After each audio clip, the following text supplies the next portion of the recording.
kita, man rabbuka. Kalau ditanya idza ja'aka malakani muwakkalani, kalau ada dua malaikat yang mewakilkan, yang diwakilkan oleh Allah Subhanahu wa taala, yang akan bertanya kepada kita, man rabbuka, siapa Tuhan kamu? Ini talqin mengajarkan orang yang sudah meninggal dunia sampai ketika Nabi kita Muhammad sallallahu alaihi wasallam dalam peperangan Badar itu musuh-musuh dikumpulkan, yang telah mati telah dikumpulkan oleh sahabat. Ini musuh-musuh yang sudah mati ya Rasulullah. Rasulullah naik kudanya datang deketin. Hada ma wa'adahumullah. Inilah yang telah dijanjikan oleh Allah bahwa kami akan menang. Mau sedikit bilangan kami dalam peperangan Badar, tapi ini janji Allah, ini akan menang kami, dan kamu akan kalah. Kamu semuanya, apakah sudah dapat apa yang Allah telah janjikan kepada kamu? Nabi ngomong sama jenazah orang kafir dikumpulin, perang Badar dikumpulin.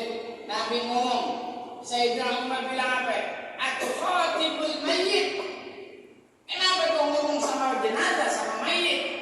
Kata Rasulullah, wallahi innahum asma' minkum. Demi Allah, mereka itu lebih dengar dibandingin kuping kamu, wahai Umar, kata Rasulullah.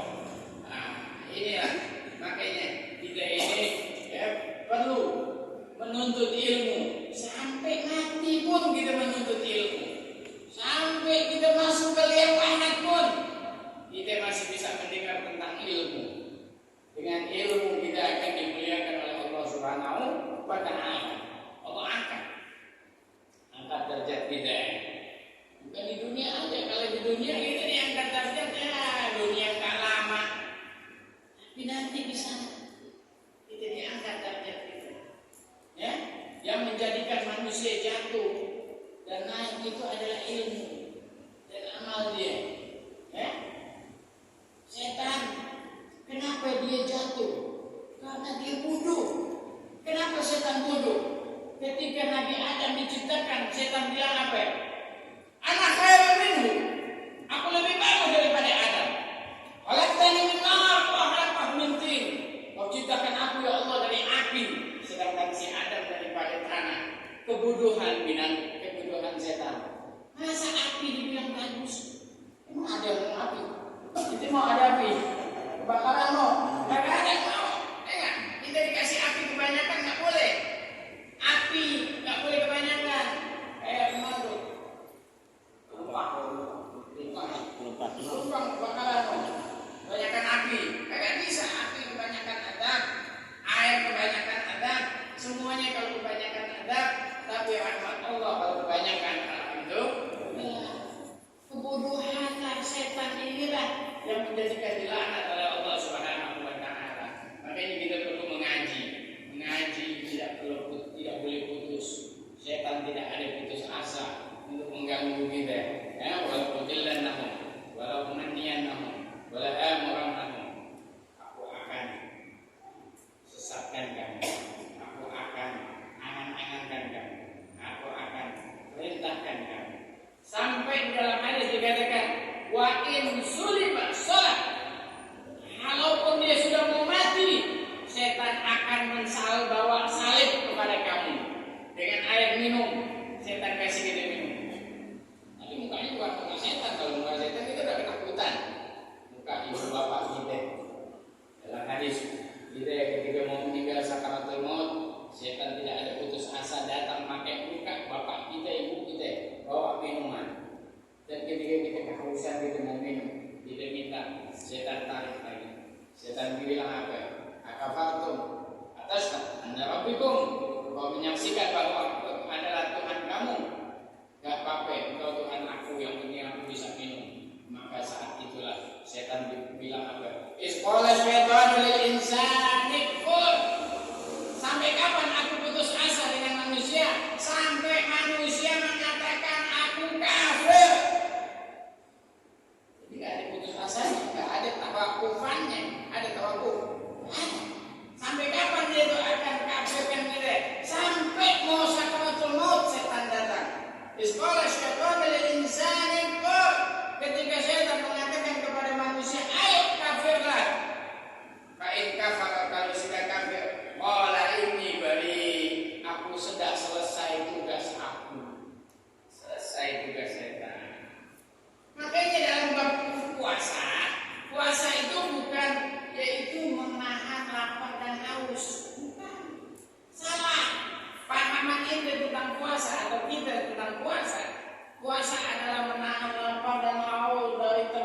fajar sampai maghrib sampai beduk salah. Kenapa? Puasa itu adalah melawan hawa nafsu. Dari terbit fajar sampai itu puasa. Melawan hawa nafsu. Karena yang diuji adalah hawa nafsu kita. Makanya Al-Imam Al-Ghazali bilang apa? Kalau kita puasa kita marah batal. Kita puasa kita niat jelek atau buruk sangka bisa batal. Itu dalam ilmu tasawufnya. Tapi dalam kaidah syariatnya adalah menahan lapar dan haus. Nasib baik nggak dimasukkan ke dalam hati ataupun syahwat kita. Itu ilmu syariat, mengambil yang lebih enteng, makan dan minum saja. Tapi sebenarnya kaidahnya puasa adalah melatih diri kita untuk tidak mengikuti hawa nafsu kita. Kenapa? Kalau puasa hanya makan dan minum, menjauhkan makan minum kita, beda dengan binatang. Kita kalau mau ngasih makan kambing, ini kambing nih, itu mau ngasih makan, tiba-tiba makanannya beda. Yang biasanya makan rumput, dia mau ngasih makan tahu. Dia kasih tahu dia nggak mau makan, udah biasa makan rumput. Gimana faedahnya? Puasain dulu. Kambing puasa juga? Iya. Kita mau bawa ikan lele, ke tempat yang jauh. Kita nggak boleh langsung kasih makan, kita bawa, bisa muntah dia. Diapain dulu? Dipuasain dulu. Berarti binatang ada puasa nggak? Ada puasa. Tapi kita bukan begitu puasanya. Kalau kita puasanya cuma jaga makan dan minum, ini puasa awam. Kita puasanya menahan hawa nafsu kita, mata kita, menahan telinga kita, menahan hati kita, jangan sampai melakukan hal-hal yang tidak baik ataupun maksiat. Apalagi kita melakukan maksiat yang besar, alhamdulillah mendalik. Di dalam hadis Nabi kita Muhammad SAW, Nabi lewat dengan orang yang sedang dicambuk sama malaikat. Nabi lewat, yang dicambuk tadi megang jubahnya Nabi. Ya Rasul, ada tarif nih, engkau gak kenal aku, anak umatuk, aku umat engkau. Kemudian Nabi bilang, ya malaikat, ada begini, ada syafaat bisa engkau aku kasih syafaat kepada dia. Apa dosa dia? Madambu, apa dosa dia? Innahu asin fi Ramadan. Dia maksiat di bulan Ramadan. Kata Nabi, wallahi ana bari, aku terlepas daripada orang yang maksiat di bulan Ramadan. Ana bari kaifa atashaffa liman asa fi Ramadan. Kata Nabi, bagaimana aku bisa memberikan syafaat kepada umatku karena dia telah maksiat pada bulan Ramadan. Maksiat bukan makan dan minum aja, tapi maksiat pun tidak boleh di bulan Ramadan. Makanya di bulan Ramadan kita perlu banyak jaga pandangan kita. Kalau bisa jangan nonton TV ini kasih pemulung aja dah, dijual, duitnya buat ustaz, buat aneh bang bapak. Jangan duduk-duduk di taman. Biasanya kalau bulan Ramadan sibuk tak ke taman-taman, sok-sok jogging kayak kebanyakan tenaga aja. Ngapain duduk-duduk di jalanan? Ngapain duduk-duduk di taman? Tapi ngapain bulan puasa? Apa yang pantas kita lakukan pada bulan puasa? Yang pantas kita lakukan pada bulan puasa adalah banyakkan ibadah. Nabi bilang apa? Atakum syahrun mubarak, atakum syahrun Ramadan. Telah datang kepada kamu bulan Ramadan, bulan yang penuh berkah. Berkah ini kalau nempel kepada anak itu ahli ibadah. Berkah itu kalau nempel kepada duit itu dipakai buat ibadah. Umroh, pergi haji, sedekah, itu berkah. Berkah itu kalau dipakai kepada istri yang berkah, dia khidmat pada suaminya untuk membawa dia kepada agama Allah Subhanahu wa taala. Berkah itu kalau masuk kepada rumah kita pakai buat ibadah. Berkah itu maknanya adalah ziyadatul khair, bertambah kebaikan ibadah. Tapi bulan Ramadan dibilang apa? Bulan berkah.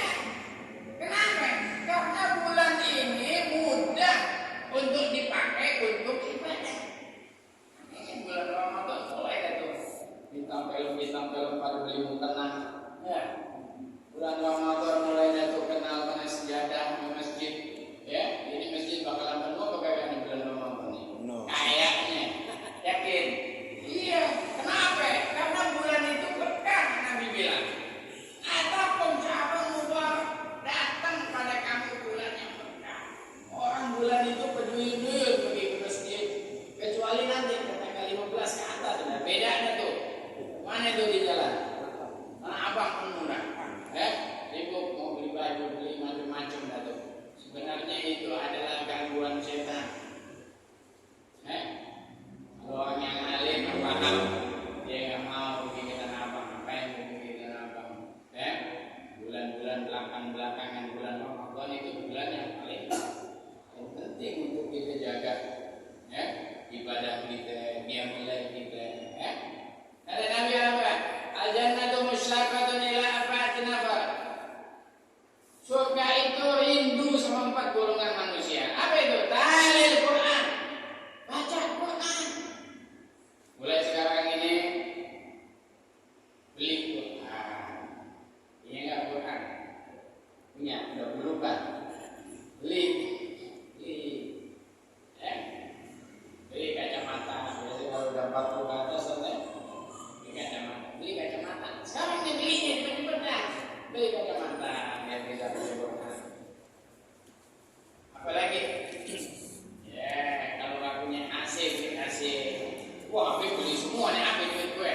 Kagak apa-apa ya. Yang penting ini bisa duduk tenang, baca Quran, ada AC. Enak kagak? Enak kan? Iya.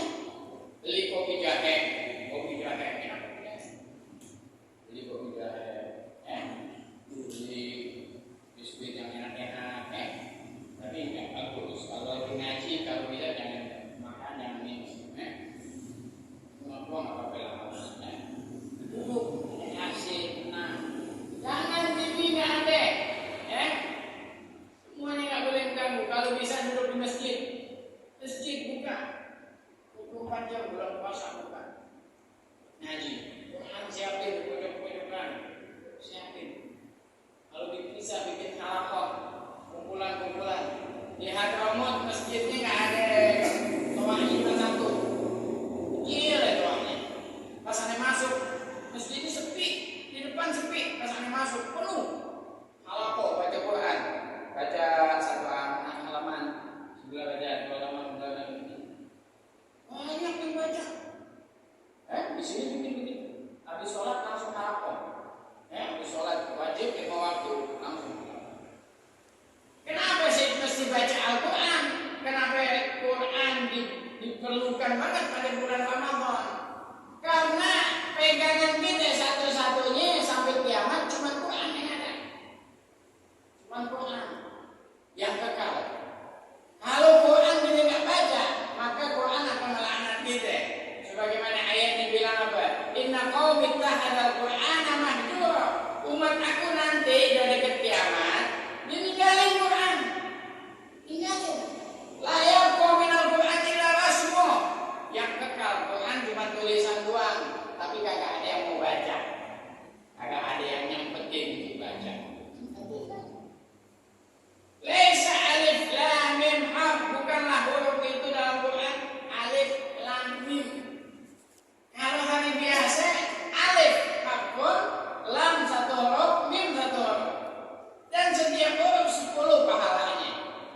dibaca dulu.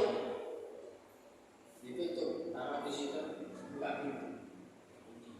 Sampai dia ada batu, namanya batu ratapan. Di depan batu ratapan itu dia ngaji, sambil berdiri dia ngaji. Itu bisa nggak begitu? Anak ngaji sambil berdiri. Ngaji. Al-Quran ini kepentingan buat kita. Nanti di akhirat nanti di padang mahsyar, nanti yang menghafal Al-Quran atau yang baca Al-Quran duduk dalam ruangan begini nih.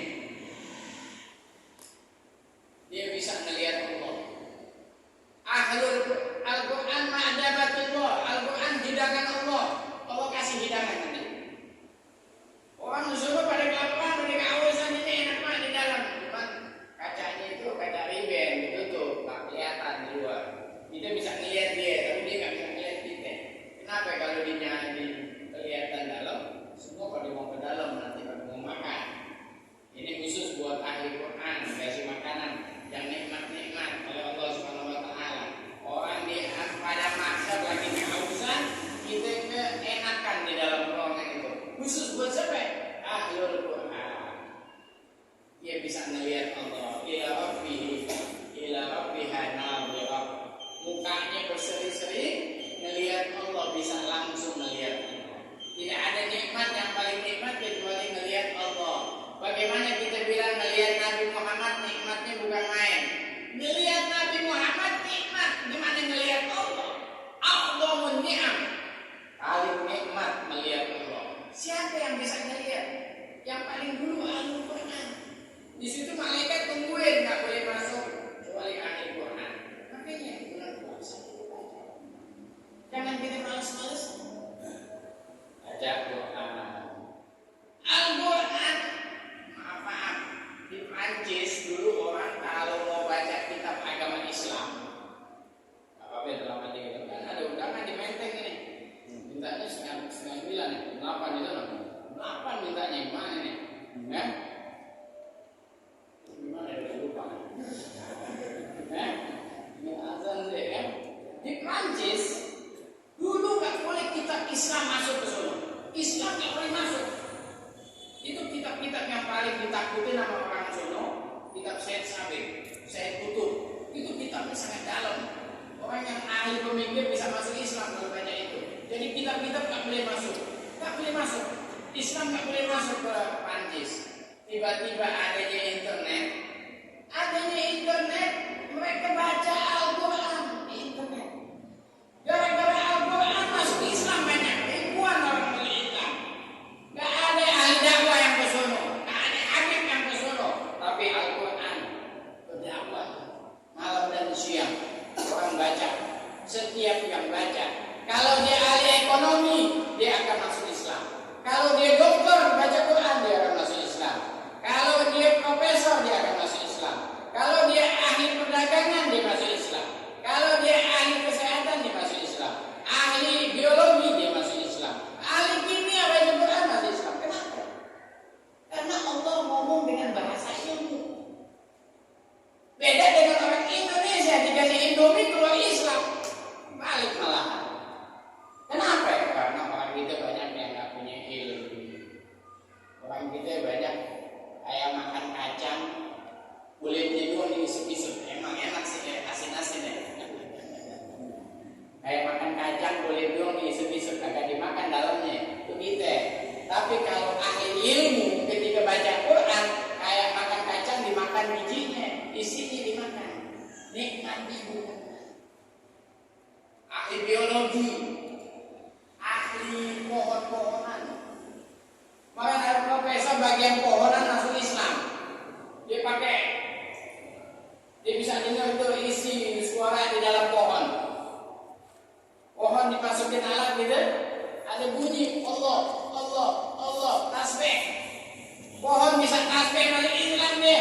Allah bilang apa? Subhanallahi ma fis samawati wa ma fil ardh. Semua yang di langit dan di bumi tasbih kepada Allah Subhanahu wa taala. Subhanallah dibaca. Ayat apa lagi? Ahli ekonomi, kalah ketika baca Al-Quran dikatakan. Ahli hukum, ahli perdagangan,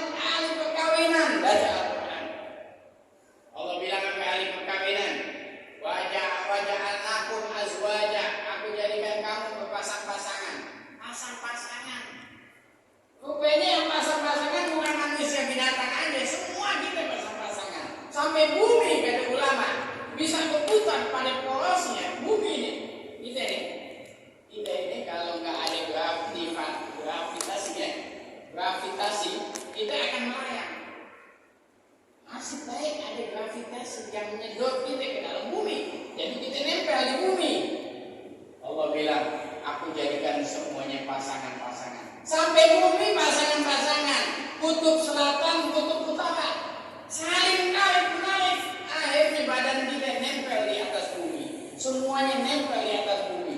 Kalau kita baca Al-Quran, kalau kita pakai ilmu, kita akan tambah kagum dengan Al-Quran. Makanya Allah bilang, ayo baca, baca. Mau paham, mau agak baca. Insya Allah dengan baca ini kita tambah dekat. Saking hebatnya Al-Quran, Allah bilang, puasalah kamu. Jadi bukan bulan puasa diciptakan untuk kita puasa. Bulan puasa itu dimuliakan karena datangnya Al-Quran pada bulan puasa. Menghormati Al-Quran, kita disuruh puasa. Menghormati Nabi lahir, kita disuruh puasa. Menghormati bulan Ramadan karena ada Al-Quran diturunkan. Makanya Allah bilang apa? Syahrul Ramadan alladzi unzila fihi Quran. Bulan Ramadan itu bulan diturunkannya Al-Quran. Faman syahida minkum syahra falyasum. Kalau masuk bulan itu, puasa kamu hormatin bulan Ramadan adanya Al-Quran. Makanya tidak boleh dipisahkan bulan Ramadan dengan Al-Quran. Maksudnya apa? Kita tidak boleh putus dengan Allah. Karena dengan membaca Al-Quran kita dekat dengan Allah SWT. Kalau kita sholat kita ngomong sama Allah. Tapi kalau kita baca Al-Quran, Allah ngomong sama kita. Mau nggak dengar Allah ngomong sama kita? Baca Al-Quran. Kalau kita mau dengar omongan orang luar, kayaknya kagak ada enak-enaknya. Nabi Musa ketika ngomong sama Allah, nikmatnya bukan main. Dan dikasih kuping 24.000 kuping supaya bisa mendengar omongan Allah. Ketika Nabi Musa pulang, selesai Allah tidak ketemu sama dia, Nabi Musa pulang, bininya ngomong sama Nabi Musa. Nabi Musa bilang, gak enak bu, omongan kau gak enak, kayak kodok. Lah, bininya kan, kenapa ngomong kayak kodok? Iya, suara kau kayak suara kodok semuanya. Kata Nabi Musa, kenapa? Aku habis ngomong sama Allah, nikmatnya bukan main. Berarti kita ini gak ada apa-apanya. Tanpa hubungan kita dengan Allah, tanpa hubungan kita dengan Quran. Caranya gimana supaya dekat dengan Allah? Haji. Harus ada pengajian Al-Quran. Ini Al-Quran kalau ngomongnya biasa-biasa nggak kemana-mana, di sini aja lah. Ya, ini masalah biologi, masalah fisika, masalah astronot, masalah apa, Al-Quran sangat banyak. Belum masalah bahasanya lagi. Ya. Makanya bulan Ramadan kita puasa, jaga nafsu kita, banyakin ngaji, khusyuk. Kalau bisa ada ustaz yang mentafsirkan Quran. Kemudian bulan Ramadan kita diwajibkan niat pada malam puasa. Ingat nih, jangan kita nggak niat kesiangan, nggak sah sholat puasa kita. Kita didenda mesti puasa, pahala nggak dapat. Nah, siapa yang pada malam puasa dia kagak niat atau sebelum subuh dia kagak niat, dia kesiangan bangun siang, dia wajib puasa dan kagak dapat pahala puasa. Kenapa? Lu ngapain? Bilang kan niat duluan, sampai tidur duluan. Makanya jangan main-main dengan niat. Tapi niat. Niat itu perlu dibaca pada waktu malam ataupun sebelum subuh. Jadi kita niat sama-sama. Caranya gimana? Ulama bilang kalau ente mau takut lupa niat puasa, awal puasa nanti kita baca niat nawaitu